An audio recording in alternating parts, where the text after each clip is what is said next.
Assalamualaikum warahmatullahi wabarakatuh. Innal hamdalillah nahmaduhu wa nasta'inuhu wa nastaghfiruh wa na'udzu billahi min shururi anfusina wa min sayyiati a'malina.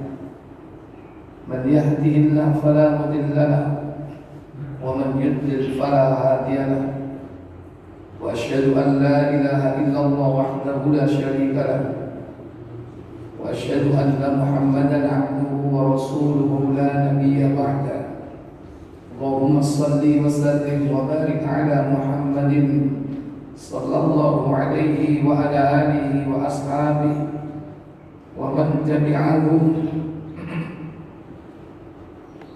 بإحسان إلى يوم الدين. أما بعد. Puja dan puji syukur kita panjatkan kepada Allah Jalla wa'ala yang telah melimpahkan nikmat-nikmat kepada kita semua.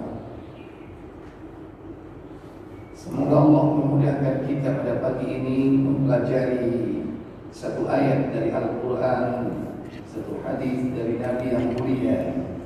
Semoga Allah memberikan kita ilmu yang bermanfaat, dimudahkan untuk mengamalkannya dalam kehidupan kita sehari-hari, diberikan istiqomah untuk tetap dalam iman, dalam amal, hingga datangnya malakul maut menjemput kita. Semoga salawat dan salam selalu tetap terlimpah kepada junjungan kita baginda Nabi Muhammad sallallahu alaihi wa alihi wasallam. Demikian pula untuk keluarga beliau, keturunan beliau, para sahabat beliau, dan seluruh pengikut-pengikutnya hingga tibanya hari kiamat. Ikhwatal iman, azzani Allah wa iyyakum. Hari ini kita akan melanjutkan pembahasan tentang kiamat, ensiklopedi kiamat sampai kepada fase an-nar, neraka.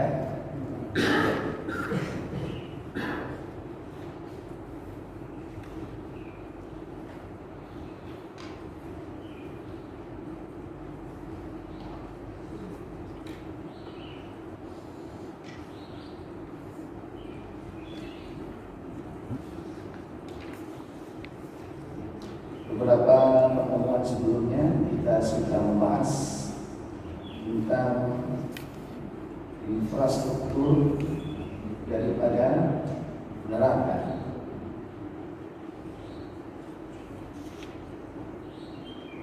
Kemudian berikutnya yaitu tentang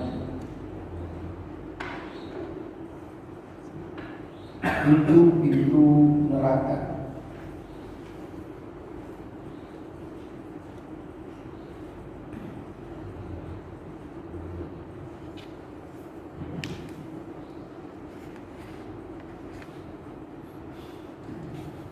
Panasnya api neraka, sudah 2 musim di neraka.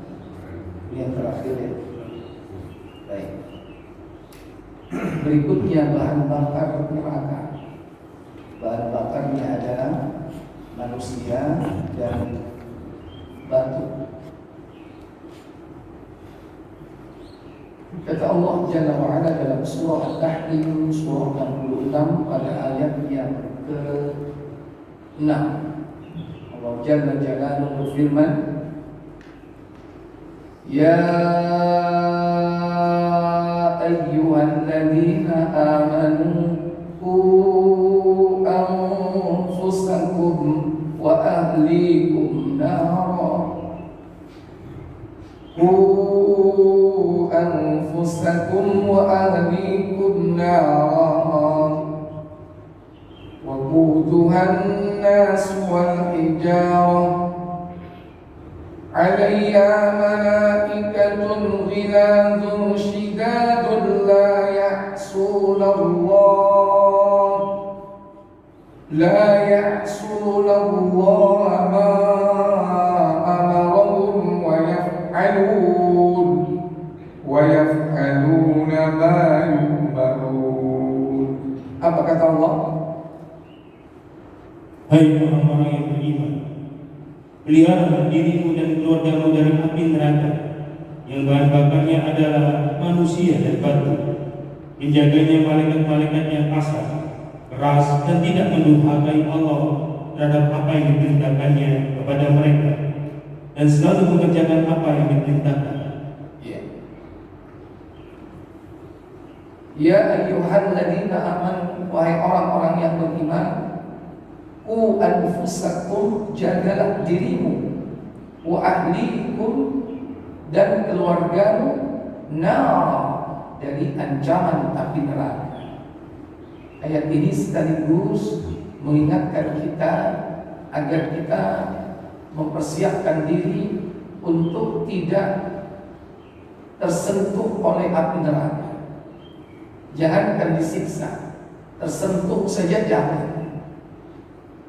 Dirimu dan kemudian keluarga. Ini artinya untuk mengajak kita dan keluarga ini menjadi orang-orang yang an-najah, selamat dari neraka. Jadi jangan kita selamat sendirian sementara keluarga kita celaka. Bisa jadi keselamatan seseorang itu tertunda karena dia terhalang oleh keluarganya yang celaka di neraka. Karena keluarga itu tanggung jawab kita. Kata Nabi SAW, kullukum ra'in, setiap diri kalian adalah pemimpin. Wa kullukum mas'ulun ar-ra'iyati, dan setiap kalian akan diminta pertanggungjawaban kelak di hadapan Allah. Maka ketika keluarga kita masuk neraka, orang pertama kali yang akan ditanya adalah kepala keluarganya. Kalau seorang anak adalah bapaknya, kalau seorang istri adalah suaminya. Itu tanggung jawab kita kelak di akhirat, yang merupakan salah satu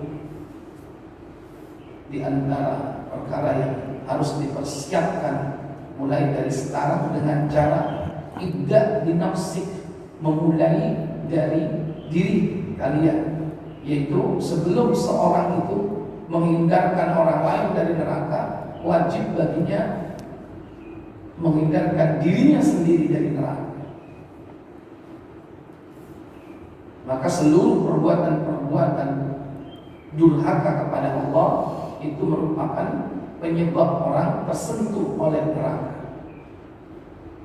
Sampai Nabi mengatakan, ya Ka'ab, wahai Ka'ab, inna lahman wa daman, sesungguhnya daging yang tumbuh, darah yang mengalir dalam tubuhmu, nabata ala suhti, kalau berasal dari barang yang haram, fannaru aula bih, maka neraka layak untuk menyambarnya, untuk memakannya.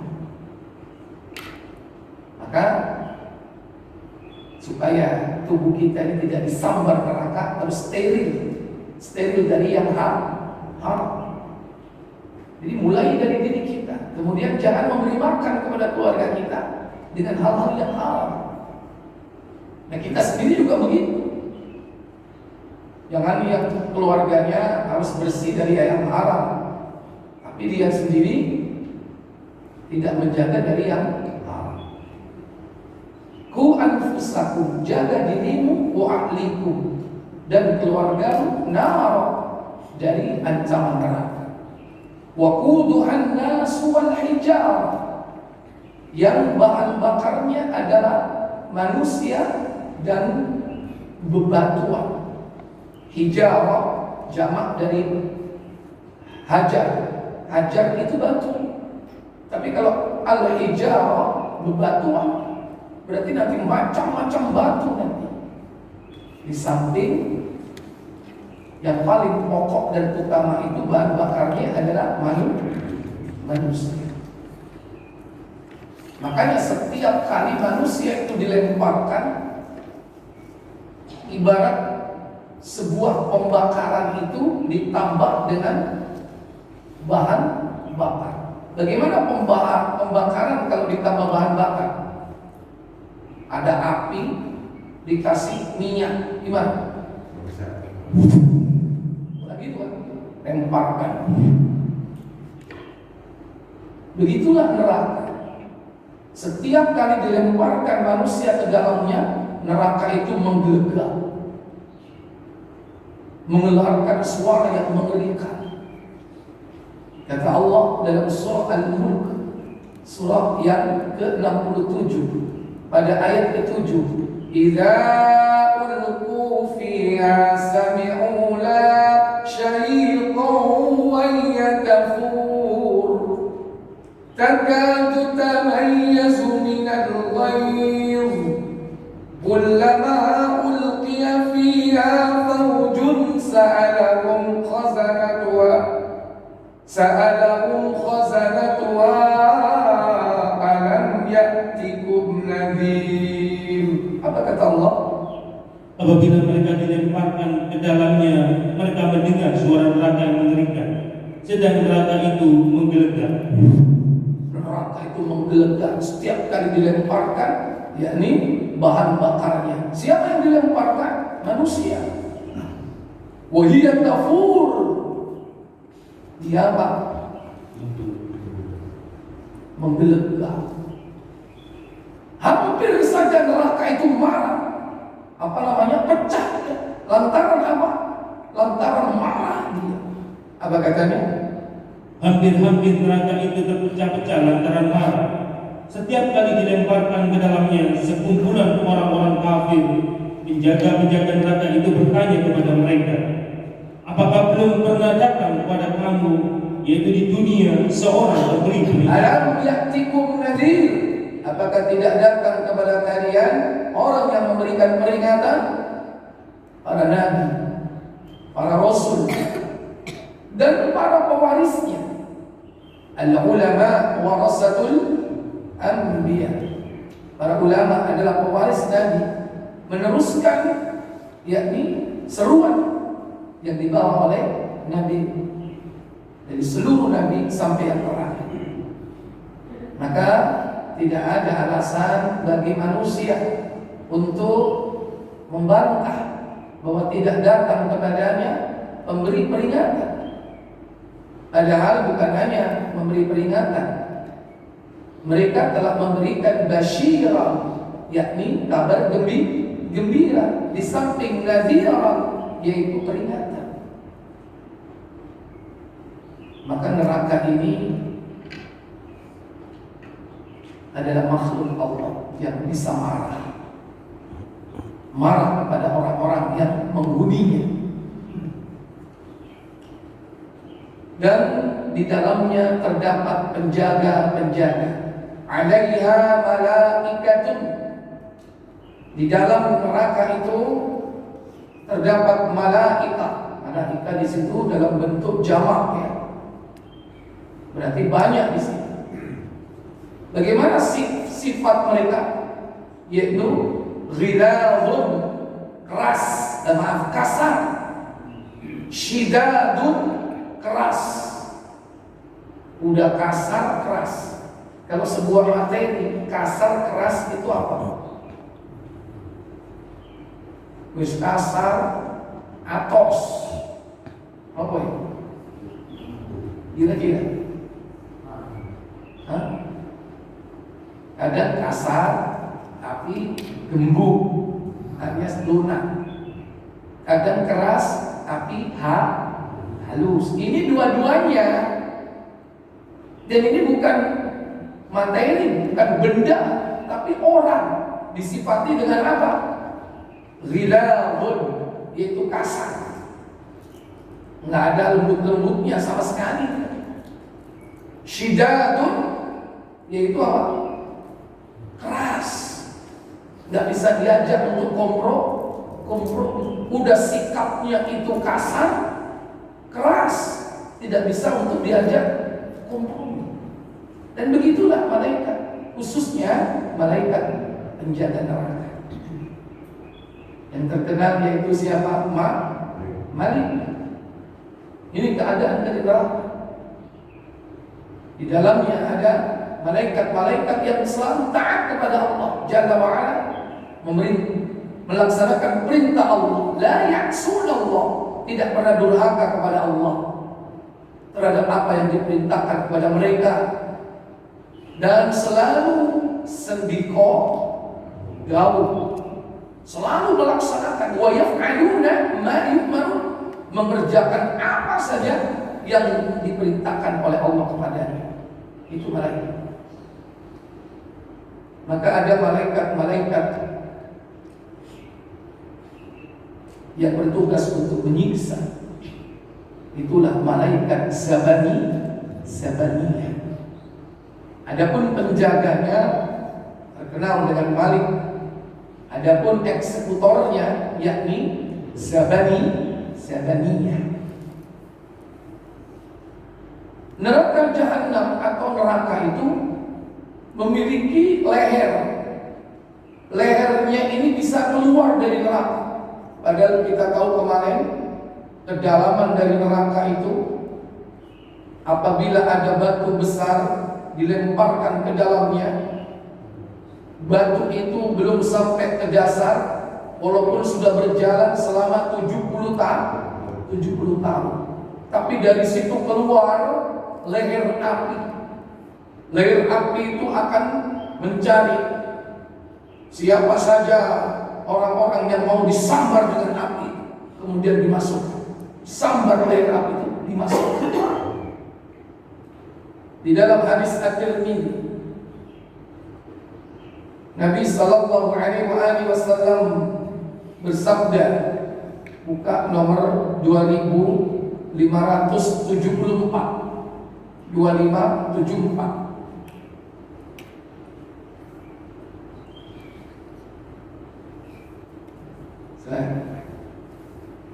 Dari Abu Hurairah radhiyallahu anhu ia berkata, apa katanya? Rasulullah SAW bersabda, apa sabda beliau sallallahu alaihi wasallam?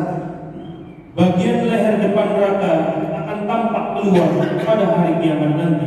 Takhruju unuqun min nari.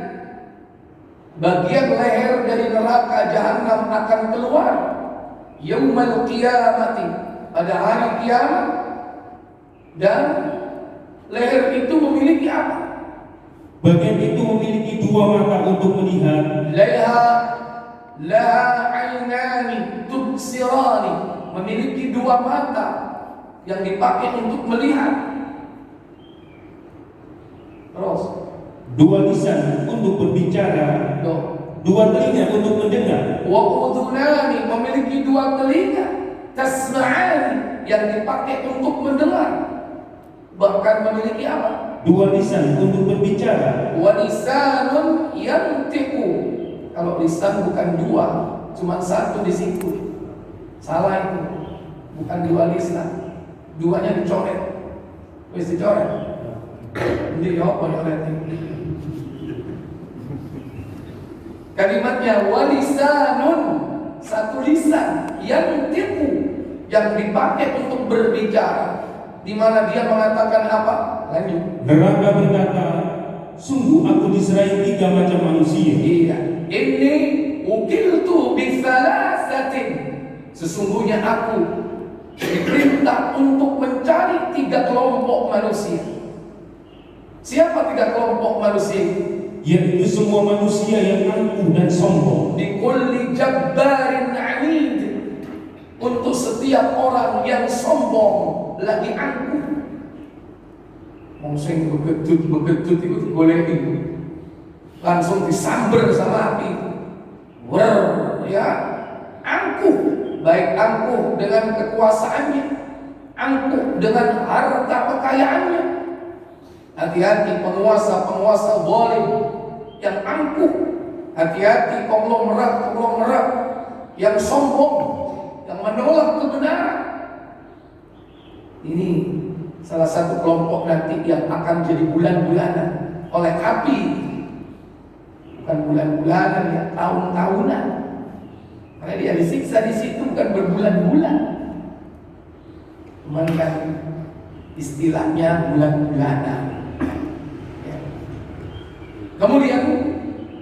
Kemudian apa katanya? Yang kedua, setiap orang yang berdoa atau memohon kepada ilah lain selain Allah, man da'a ma'allahi ilahan akhar, orang yang berdoa di samping kepada Allah ada oknum yang lain, berarti dia adalah orang yang menyekutukan Allah, menduakan Allah, berbuat syirik. Ya bukan hanya mendua, bisa meninggal, mengempat. Karena Allah itu dimadu dengan beberapa berhala, baik yang bersifat benda mati ataupun yang hidup. Karena tidak boleh Allah itu diduakan dengan apapun dan siapapun, apapun benda, siapapun makhluk. La malakun muqarrabun, baik malaikat yang dekat, wala nabiyyun mursalun, demikian pula nabi yang diutus, sekalipun dia sayyidul anbiya wal mursalin, maka tidak boleh diduakan Allah.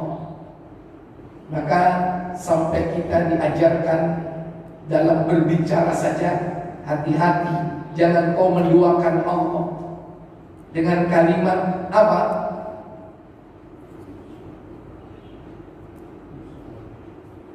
Demi Allah, demi Rasul. Salah atau benar? Halo? Salah. Gak boleh orang mengucapkan demi Rasul, karena itu sumpah. Sumpah itu harus diucapkan cukup dengan kalimat demi Allah, wallahi, billahi, tallahi. Gak boleh wallahi war rasul, billahi wa bil rasul. Gak boleh. Demi Allah, demi Rasul, itu syirik. Walaupun para ulama mengkategorikan itu syirik kecil, tapi itu cikal bakal kesesatan, sehingga orang bisa masuk kepada ranah syirik yang lebih besar, syirik yang mengeluarkan dia dari keislamannya, menghancurkan keimanannya. Hati-hati. Maka tidak boleh meminta kepada Rasulullah, cukup minta kepada Allah saja.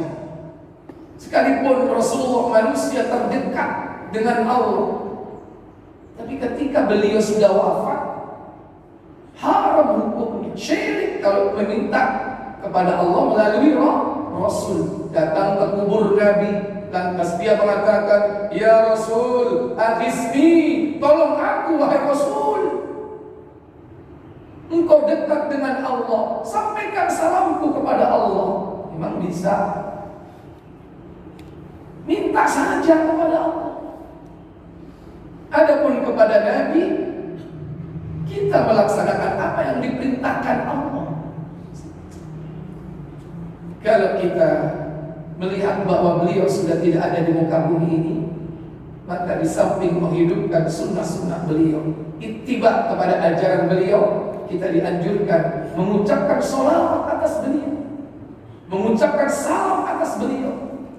Maka Allah akan mengembalikan ruhnya, ruh Nabi kita Muhammad, untuk menjawab salam setiap umatnya. Dan tidak perlu Nabi datang susah-susah untuk mendatangi majelis salam dan sholawat, karena ada malaikat khusus, kurir khusus yang ditugaskan untuk menyampaikan salam dan sholawat itu kepada Nabi. Malaikat siapa? Malaikat siapa namanya? Sayyahin. Malaikat Sayyahin. Sayyahin, malaikat yang mobile, dia keliling bumi. Kata Nabi, buka An-Nasa'i 1281. Dari Abdullah radhiyallahu anhu yang mengatakan bahwa Rasulullah SAW bersabda, Allah memiliki malaikat sayyahin yang berkeliling di bumi. Mereka menyampaikan salam dari umatku kepada aku. Kata Nabi, inna lillahi malaikatan sayyahin. Sesungguhnya Allah memiliki malaikat sayyahin. Dia berkeliling bumi, mobile dia. Yuballighuni ummatis salam. Dia menyampaikan salam dari umatku kepada. Beliau tak perlu susah-susah datang ke negeri-negeri, ke kota-kota, ke desa-desa. Apalagi untuk menghadiri majelis antum, gak perlu. Ada petugas khusus yang menyampaikan salawat dan salam kita kepada beliau. Maka kita melaksanakan apa yang diperintahkan Allah. Kalau Allah tidak memerintahkan, kita tidak melakukan. Jangan lancang, apalagi sampai kita tanpa petunjuk dari Nabi, kita minta kepada beliau. Padahal beliau tidak pernah memerintahkan. Dan itulah kesyirikan. Apabila orang minta kepada Allah, juga minta kepada Rasul. Minta kepada Rasul saja nggak boleh, karena beliau sudah wafat. Apalagi kepada oknum-oknum yang lain. Emang mereka siapa? Ini hati-hati. Kelak nanti disambar dia dengan neraka. Man da'a, yang menyeru ma'allah, di samping Allah, ilahan akhar, ada ilah yang lain. Apa ilah? Al-ilah al-ma'bud, yang diibadahi, yang disembah, yang dimintai, yang ditakuti, yang kita bergantung dengannya. Itu makna ilah. Maka jangan duakan Allah dengan ilah-ilah yang lain. Yang ketiga, untuk siapa leher itu? Dia akan menyambar orang-orang, dan orang-orang yang menggambar atau menyembah gambar. Wabil musawu, ya Pak? Musawwirin, al-musawwir. Siapa al-musawwir? Para pelukis, para penggambar. Pelukis, penggambar apa? Makhluk hidup. Gambar manusia. Dan gambarnya real gitu. Ada matanya, ada hidungnya, ada mulutnya, real. Beda kalau dia gambar manusia, tapi ngadap ke sana yang kelihatan kepala sama badan. Tapi tidak menunjukkan bahwa itu manusia. Enggak. Manusia itu apabila sudah jelas kepalanya, ada mata, ada hidung, ada mulut. Atau menggambar makhluk hidup yang lain, hewan, termasuk makhluk hidup. Maka orang yang musawwir atau taswir di sini, menggambar makhluk hidup, nanti di akhirat, sebelum dia disambar dengan api jahanam, dia disiksa oleh Allah dengan menyuruh mereka untuk memberikan ruh atau nyawa. Kata Nabi SAW, buka Muslim, Abijik, nomor 1993 atau 94.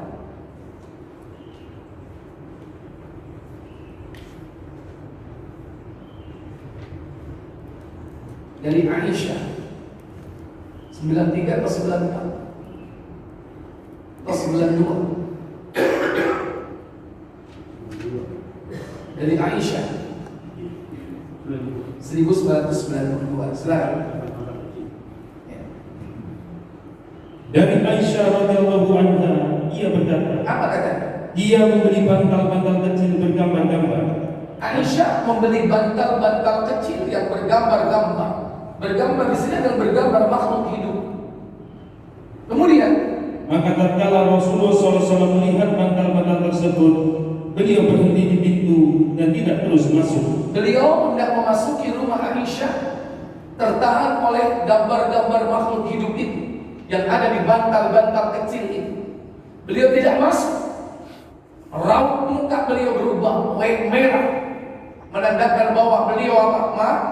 Marah. Itu marah beliau. Berubah raut muka, warnanya beda. Kemudian, aku segera tahu dari wajah beliau bahwa beliau tidak senang, tidak suka. Seorang istri yang soleh basariha, melihat keadaan suaminya seperti itu, nggak perlu menunggu, justru dia aktif bertanya dan meminta maaf. Apa kata Aisyah? Kata Aisyah, ya Rasulullah, aku tobat kepada Allah dan Rasulnya. Melihat Rasul raut mukanya seperti itu, Aisyah mengatakan, atubu ilallahi wa rasuli, aku tobat kepada Allah dan Rasulnya. Kemudian apa kata Aisyah? Apakah kiranya salahku? Apa salah?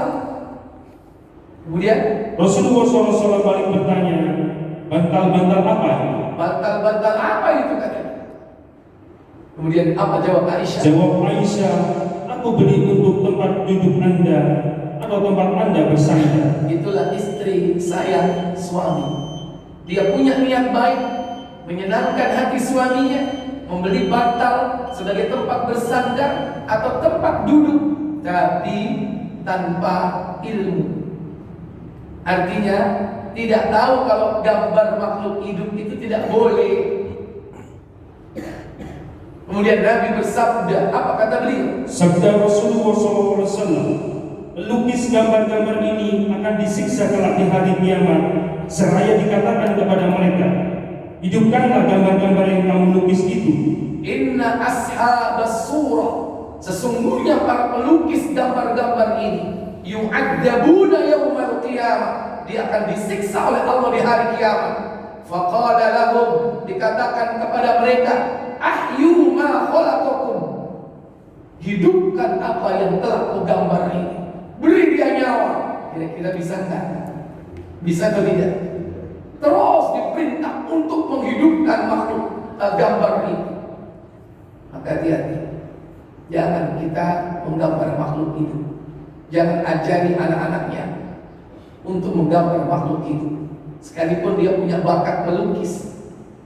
Paling tidak arahkan dia, jangan menggambar makhluk hidup, yakni manusia dan hewan. Mungkin suruh dia gambar benda-benda yang mati. Kalaupun makhluk hidup itu diperbolehkan, yakni pohon, tanaman, buah-buahan, atau suruh gambar masjid, gambar rumah, gambar mobil, gambar-gambar benda-benda mati. Bukan berarti mematikan bakat. Kalau dia bakat ke situ, silakan. Atau ajari dia bagaimana cara menulis khat Al-Quran yang benar. Itu akan lebih bermanfaat daripada melukis atau menggambar. Kenapa? Kalau dia menggambar makhluk hidup, maka peluangnya nanti dia akan disiksa di hari kiamat. Paling akhir mentok, kalaupun dia terpaksa menggambar makhluk hidup, jangan dibuat real, ya. Kalau ada kepala, jangan dikasih mata, hidung, mulut, telinga, cukup apa? Bulatan saja. Gambar ikan, jangan dikasih mata, mulut, dan sebagainya, sehingga dia terkesan abstrak. Dan kalau sudah seperti itu bukan termasuk kategori makhluk hidup. Sekalipun manusia bisa jadi mengasosiasikan bahwa itu adalah burung. Ketika menggambar gunung, di atas gunung ada angka 3 tidur, banyak jumlahnya. Apa itu? Padahal ongko telu turun, ya. Oh, ini manuk ini. Nah, kan sudah selesai. Tujuannya apa? Tujuannya kan orang menganggap bahwa ini burung. Tidak perlu menggambar dengan real, ada paruhnya, ada matanya. Ingat, ashabus surah disiksa di hari kiamat, termasuk leher jahanam ini akan menyambar dia. Dan rumah-rumah yang terdapat gambar-gambar seperti itu, apa kata Nabi? Kemudian sabda beliau, sebuah rumah yang terdapat di dalamnya gambar-gambar, malaikat tidak akan mau masuk ke rumah itu.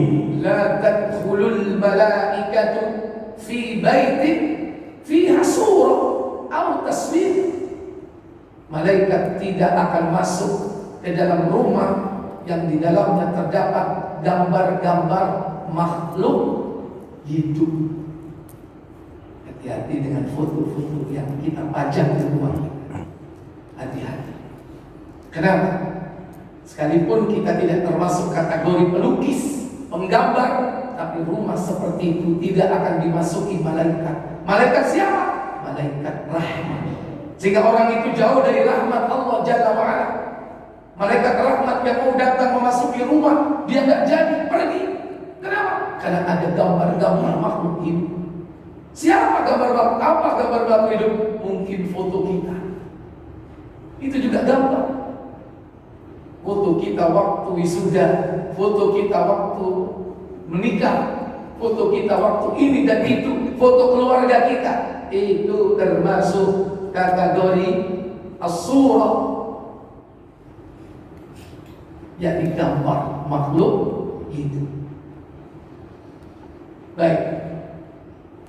Kemudian berikutnya, bahwa neraka jahanam itu bertingkat-tingkat, terutama dari siksanya. Siksa yang paling ringan di dalam neraka jahanam itu, yakni bara api neraka yang diletakkan di bawah telapak kaki seseorang, maka otak orang tersebut menggelegak atau mendidih. Itu dahsyatnya neraka. Ada pusat apinya di telapak kaki. Otaknya sudah mendidih. Gimana otak mendidih? Kata Nabi sallallahu alaihi wasallam di dalam hadis di Sahih Tirmidzi di nomor 2604.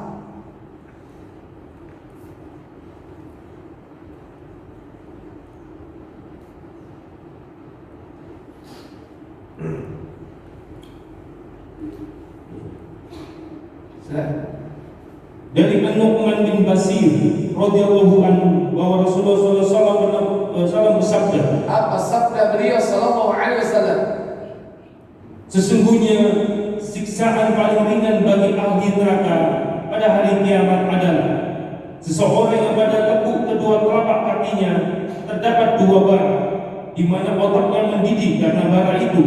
Iya. Inna ahwana ahli nar yaumal qiyamah. Sesungguhnya siksa ahli neraka yang paling ringan kelak di hari kiamat, rajulun, yakni seseorang fi akhmasi qadamaihi jamratan, diletakkan di bawahnya jamrah, yaitu bara api, diletakkan di bawah telapak kakinya, min huma dimaru. Setelah diletakkan di dua telapak kakinya itu apa? Yakli min huma dimaru, otaknya mendidih. Inilah keadaan siksa yang paling ringan. Kalau yang paling ringan seperti ini, bagaimana dengan orang-orang yang diletakkan di dalamnya? Ini tempat yang paling dangkal. Contoh siapa yang paling dangkal? Yaitu paman beliau, Abu Thalib.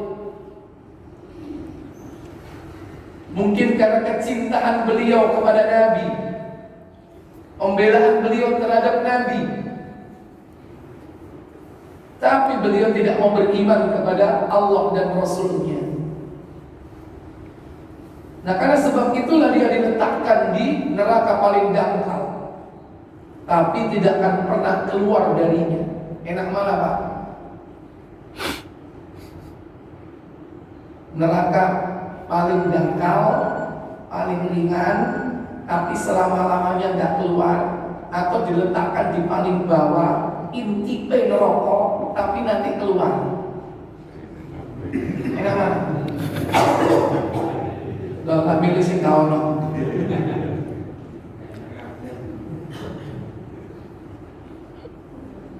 Bisa jadi orang kafir itu dia akan kekal di dalamnya, sekalipun dia diletakkan di neraka paling dangkal. Tapi ada kalanya orang itu Muslim, tapi diletakkan di dalam neraka jahanam paling bawah. Siapa mereka? Munafik. Orang-orang munafik itu diletakkan di paling bawah. Dan bisa jadi makna kalimat dalam Al-Quran surah yang keempat An-Nisa ayat 145. Innal munafiqina fid darkil asfali minan nar wa lan tajid lahum nasira. Apa katanya? 145. Sesungguhnya orang-orang munafik itu ditempatkan pada tingkatan yang paling bawah dari neraka, dan kamu sekali-kali tidak akan mendapat seorang penolong pun bagi mereka. Ya, bisa jadi ayat ini berkaitan dengan orang-orang munafik i'tiqadi, munafik tulen, munafik i'tiqadi itu sudah sampai derajat kafir. Sekalipun menampakkan keimanan, tapi hakikatnya dia telah kufur besar, telah murtad, keluar dari Islam. Dan mereka ini diletakkan di paling bawah. Kenapa bisa jadi dia termasuk orang yang sudah keluar dari Islam, kafir besar? Karena kalimat sebelum atau kalimat terakhir dalam ayat itu, walan tajida lahu nasira, tidak ada penolong baginya. Berarti dia kekal selamanya di dalamnya. Walaupun ada jenis, yakni apa? Kafir amali, kafir yang didasarkan atas apa? Perbuatan, nifak amali. Nifak amali ini kemunafikan yang terbatas pada amaliyah yang merupakan sifat perbuatan munafik. Berkata dusta, ingkar janji, kemudian diberi amanah khianat, ketika bersengketa dia curang. Itu ciri-ciri dari sifat munafik. Demikian pula amaliyah yang lainnya. Ikhwata liman azzani Allah wa iyyakum. Neraka ini adalah proyek siksa yang mega. Apa di atasnya mega? Nggak ada. Super mega. Udah nggak bisa dibayangkan. Karena proyek siksa ini luar biasa, melibatkan banyak sekali malaikat. Bahkan malaikat ini ditugaskan untuk mengendalikan aktivitas siksa yang ada di dalam neraka. Di dalam neraka itu ada 70.000, yakni sistem pengendali. Kalau sekarang ini sistem pengendali itu apa? Remote control. 70.000 sistem. Satu pengendali, satu sistem pengontrol, itu di dalamnya ada 70.000 malaikat. Di dalam hadis Tirmidzi ada nomor 2473.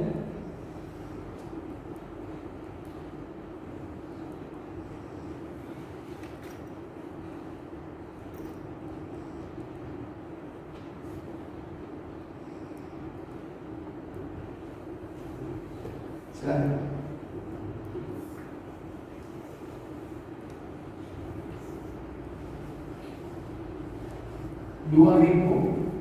Benar? 2573 kalau bukan 24, 2573.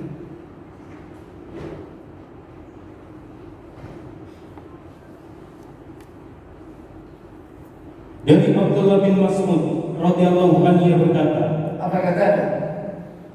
Rasulullah SAW bersabda, apa sabda beliau sallallahu alaihi wasallam? pada hari itu, yaitu hari kiamat, didatangkan 70.000 tali pengikat ke neraka Jahannam. Pada setiap tali pengikat terdapat 70.000 malaikat yang menariknya. Iya. Yukta bi jahannam yawma idzin laha 70,000 zimamin. Didatangkan di dalam neraka Jahannam itu yaitu 70.000 tali pengikat. Ingat makna tali pengikat ini tentu dalam peradaban manusia yang paling primitif, yakni tali kekang. Tali kekang. Kuda, unta, supaya dia dapat dikendalikan ada tali apa? Tali kekang. Sama dengan manusia, mengendalikan alat-alat modernnya, alat-alat elektroniknya. Kalau yang konvensional itu dengan tali, kayak antum di sawah untuk mengontrol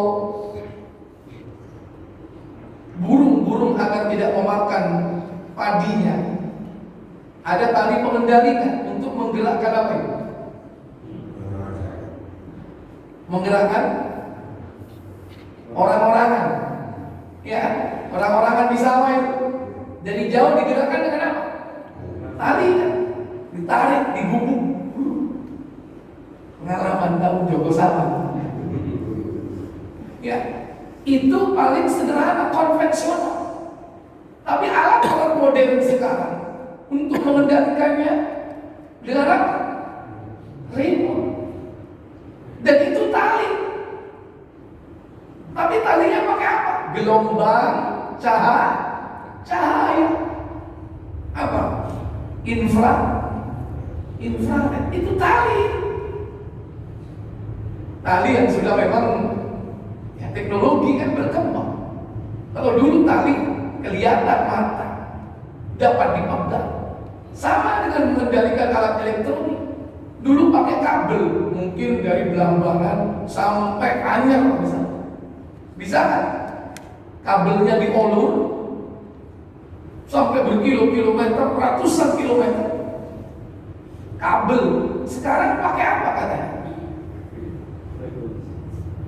Pakai frekuensi.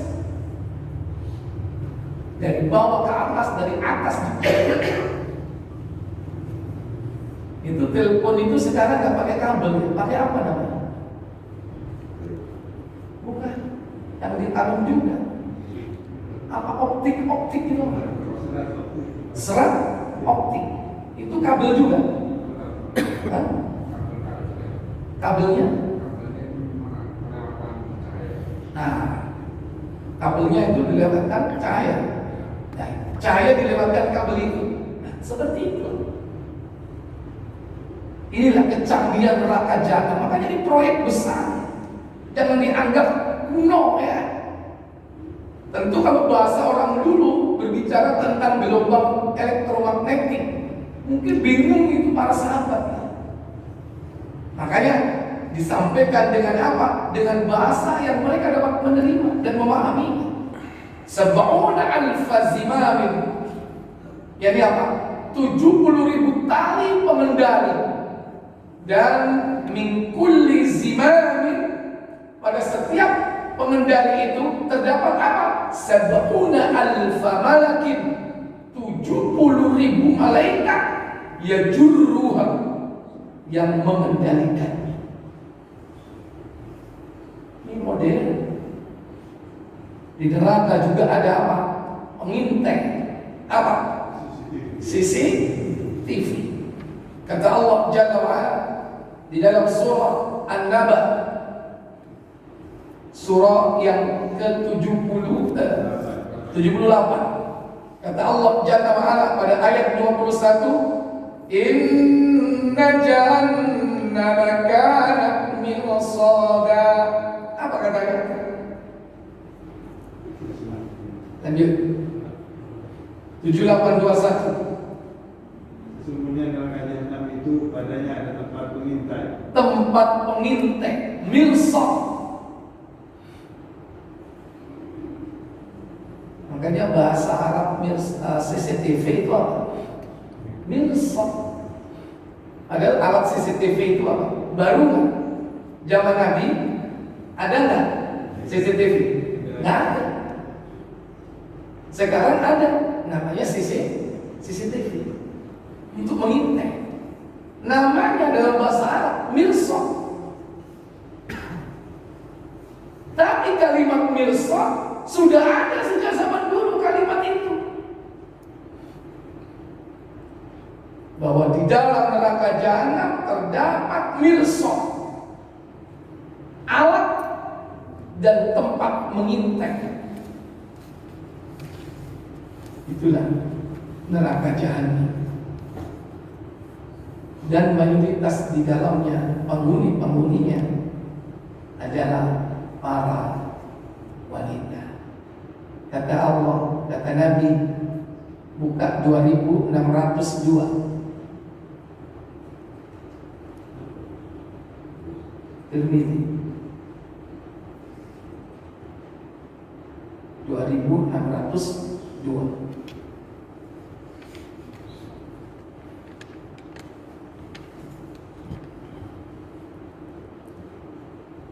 Dari Abu Raja Al-Utari ia berkata, dari Abu Raja Al-Utari ia berkata, aku mendengar Ibnu Abbas radhiyallahu anhu berkata, Rasulullah SAW bersabda, aku pernah menengok ke surga, aku melihat penghuni yang paling banyak adalah kaum fakir.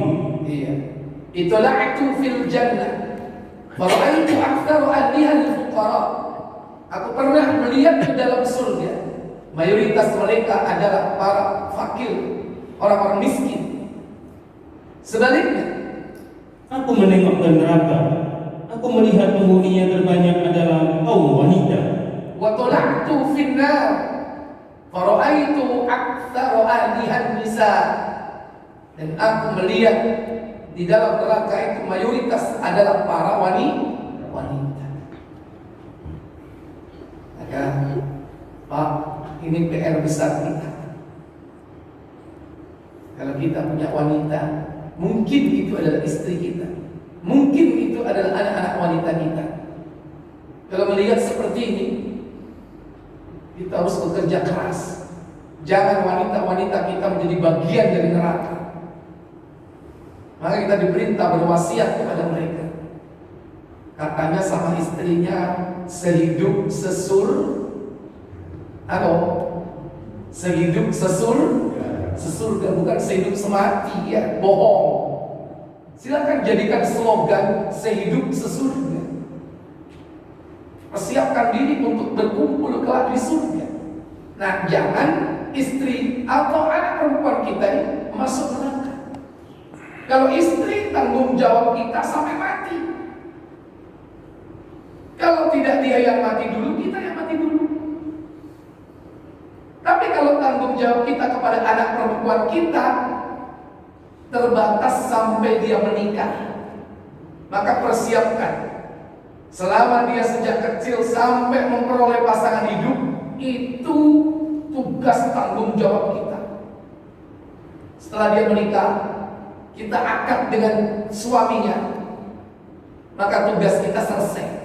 Itu sudah menjadi siapa? Urusan suami. Oleh karena itu, tanggung jawab seorang lelaki kepada anak perempuan itu waktunya sedikit.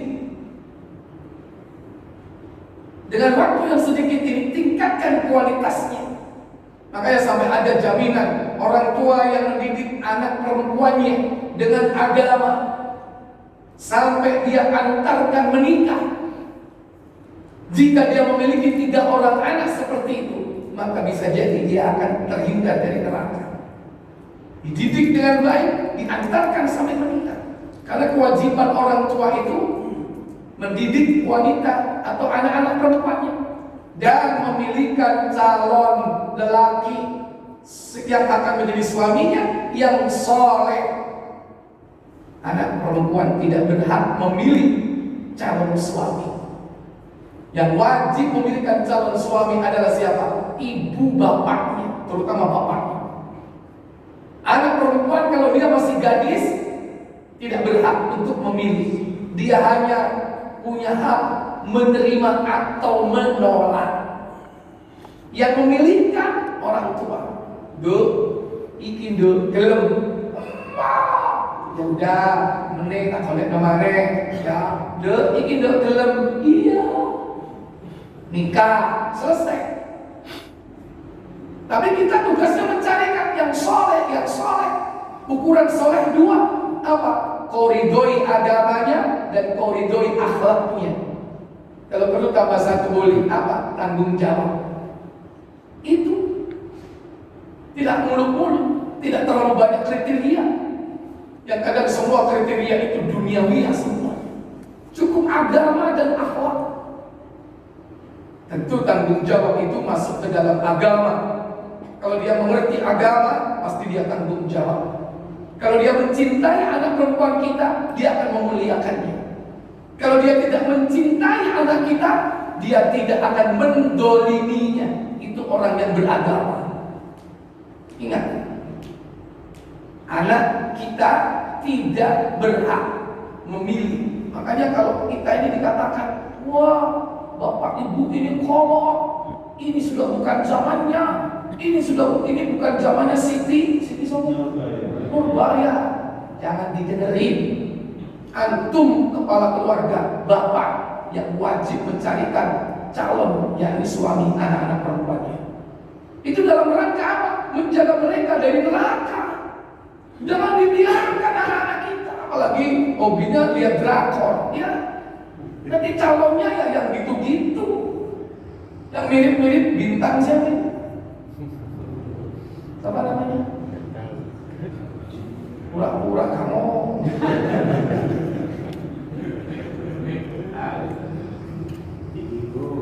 Minggu, ya kan betul, ya di minggu tak siapa ya.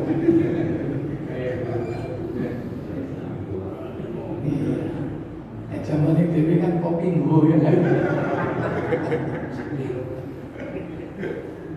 Baik, Bapak Ibu saudara sekalian yang dirahmati Allah, insya Allah nanti kita akan lanjutkan pada pertemuan berikutnya. Ya, insya Allah. Baik, kalau ada pertanyaan silakan.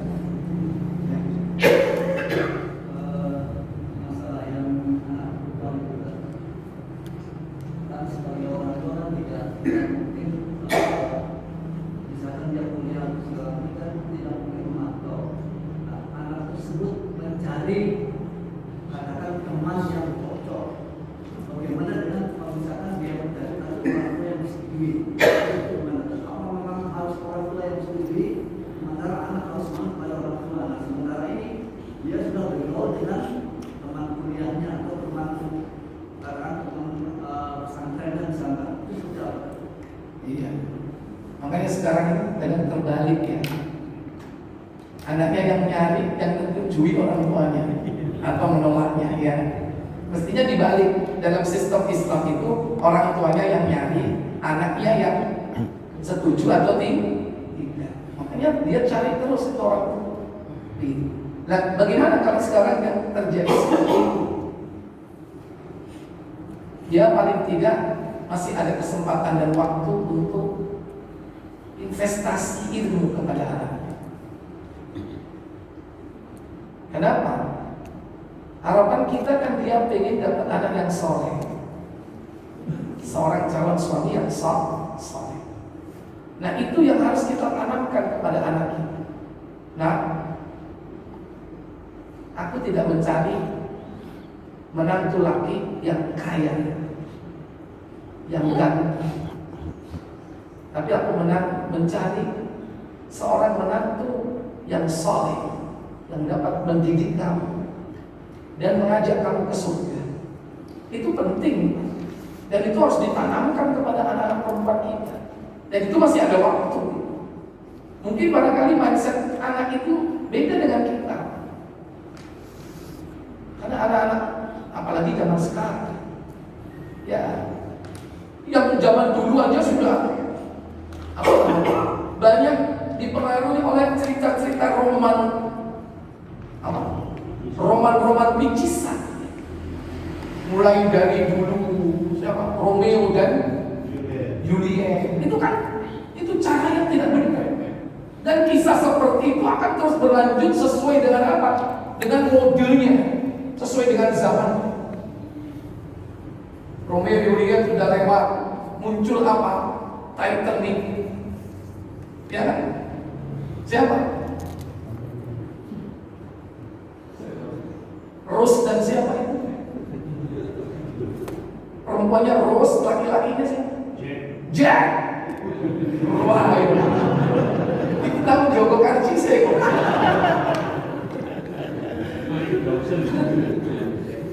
Ya, itu dalam tenggelamnya kapal.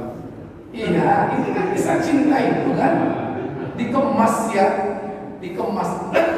Titanic itu kisah nyata ya, tapi dibumbui dengan kisah-kisah apa?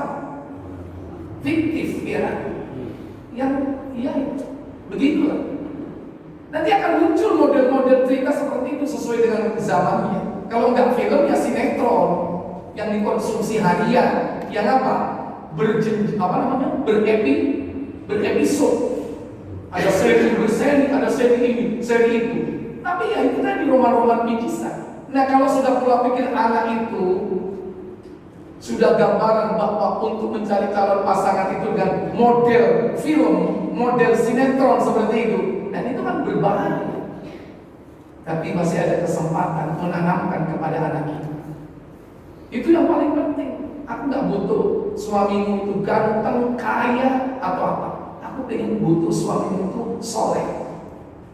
Ukuran solehnya gimana ya? Lihat sholatnya. Oh ya dia sholat, bukan. Nah dia sholatnya di mana? Sholatnya di warkop ya. Aduh, itu masalah. Sholat di warkop ya. Sholatnya di masjid berjamaah. Musola warkop maksudnya. Musola warkop. Musola warkop ya. Di musolanya cuma 2 menit, di warkopnya 5 jam ya. Itu penting. Nah itu sebetulnya Bapak Ibu, tanamkan kepada anak itu sejak kecil. Bagaimana memilih idola. Mulai dari kita menceritakan kepada anak-anak kita itu kisah-kisah yang menjadi suri teladan anak-anak kita. Kisah Nabi, kisah para sahabat, kisah para pejuang-pejuang Islam. Supaya apa? Tertanam dalam benaknya bahwa inilah manusia-manusia hebat. Sehingga disimpulkan manusia hebat itu siapa? Orang yang dekat dengan Allah. Orang yang dekat dengan Allah akan dimudahkan untuk melakukan segala aktivitas hidupnya. Pertolongan Allah selalu datang. Itu ditanamkan sejak kecil. Lah kalau kita sendiri ya kan ngajak anak kita lihat film, bintangnya itu adalah orang-orang kafir, jauh dari nilai-nilai Islam, mungkin itu yang akan jadi idola. Siapa idola anak kita? Kalau kita lihat idola anak kita mungkin misalnya Lady Gaga, itu berarti udah musibah. Musibah nggak ini? Musibah.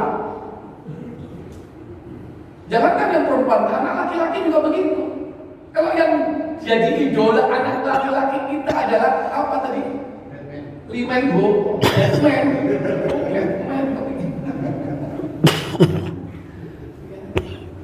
Itu kalau cerita-cerita yang tidak masuk akal itu ya masih mayoritas anak-anak kita itu kan pengen seperti itu. Sesuai dengan zamannya ya. Kalau dulu Bapak Superman ya, Batman. Dulu kalau lokal Joko Sembung ya. Pengennya sakti Mondroguno. Sekarang anak-anak modern lain Pak. Pengennya apa? Wah, The Avengers. Wah, pengen jadi siapa? Ya, pikirannya Thor. Kalau nggak Thor-nya apa? Kapten Amerika. Kalau nggak Hulk. Dan ini aneh-aneh sekarang itu film. Dan banyak orang itu sampai tua terobsesi dengan karakter-karakter seperti itu.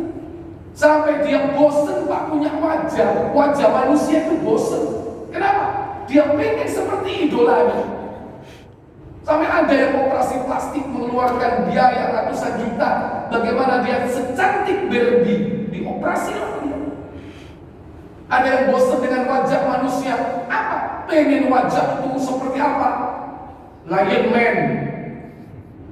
Apa Lion Man? Manusia singa. Dulu kan ada film Lion Man ya? Halo?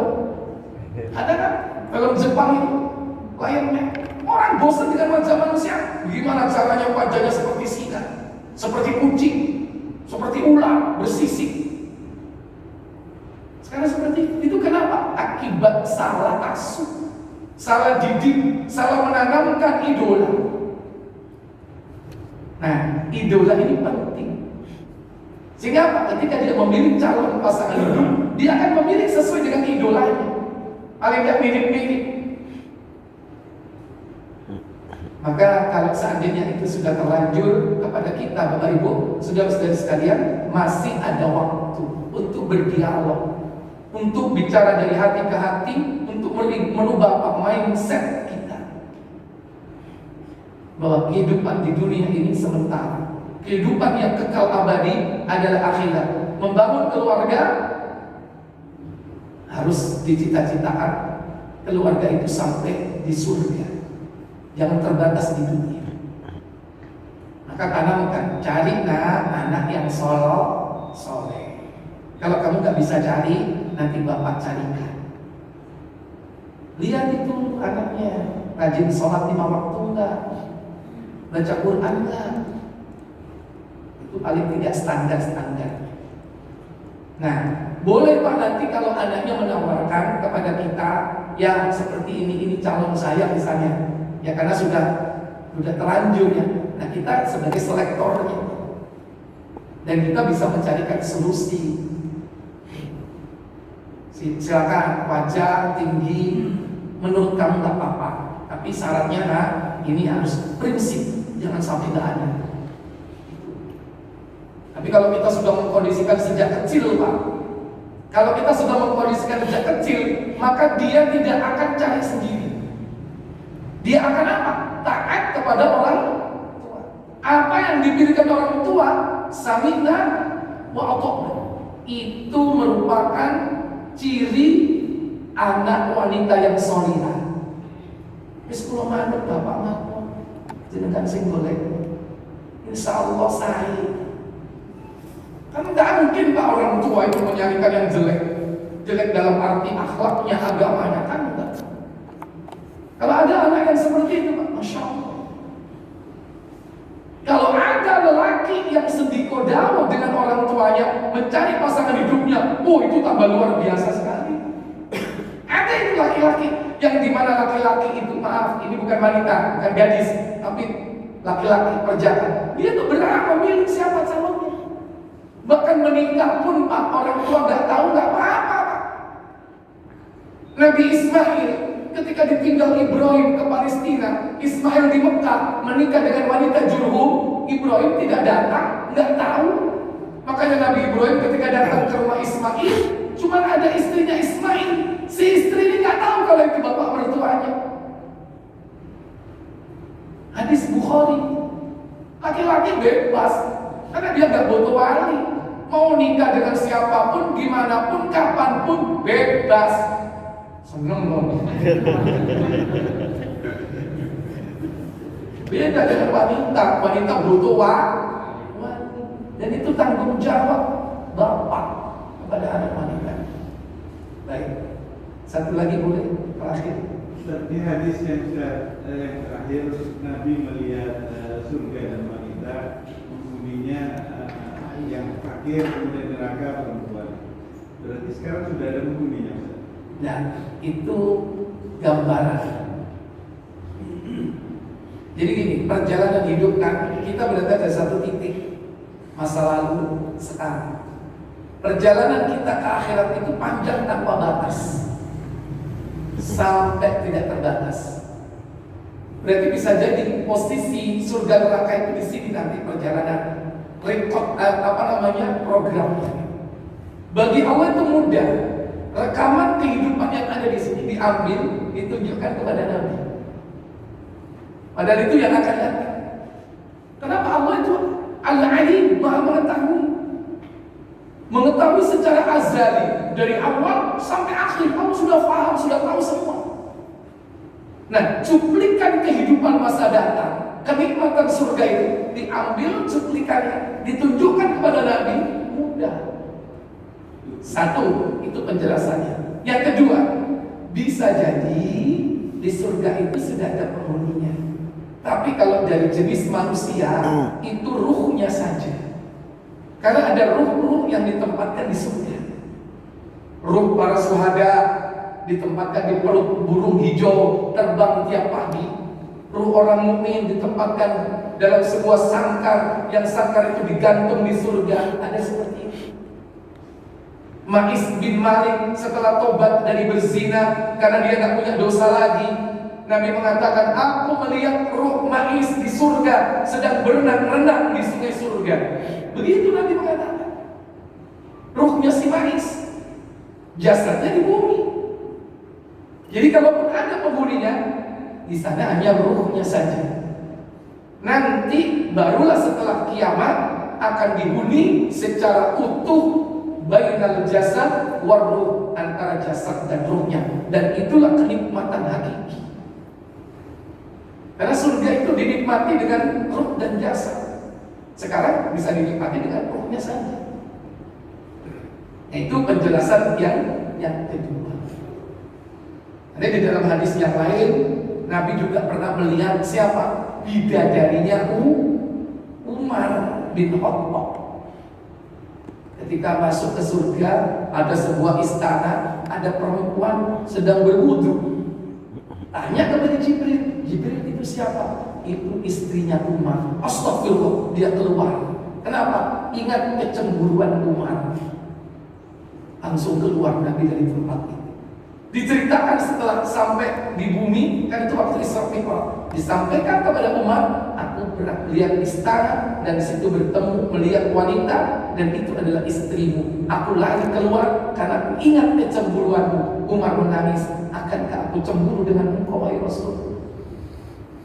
Wes sama bojone, Pak. Bidadarinya itu sudah ada.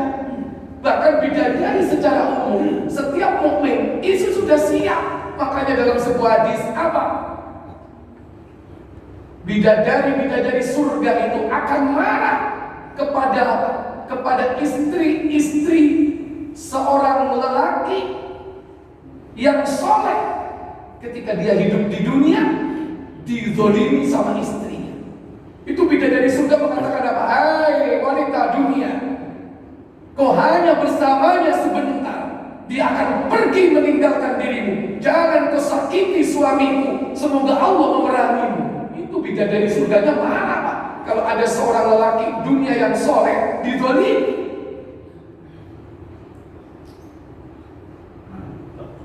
Tepat. Pertanyaannya, bidadari mono enggak? Itu pertanyaannya. Nah itu kita nggak tahu, tapi kita berusaha, kan gitu kan. Nanti kita bahas pada pembahasan surga.